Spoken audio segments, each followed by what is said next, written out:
Ya. Assalamualaikum warahmatullahi wabarakatuh. Kami mewakili GAM dan KPA-PA wilayah Madailik, Kabupaten Bedut dengan ini menyampaikan sikap. Pertama, mendukung penuh pernyataan Ketua DPR dan segala tuntutan mahasiswa dalam aksi demo kemarin di depan kantor DPR. Kedua, kami menilai sikap Ketua DPR sejalan dengan aspirasi masyarakat Aceh yang harus didukung dan dihargai oleh seluruh masyarakat Aceh.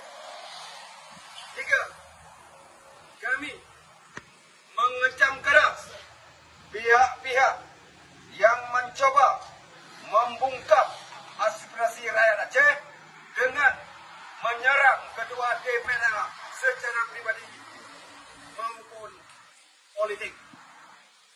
Keempat, kami mengajak seluruh elemen masyarakat Aceh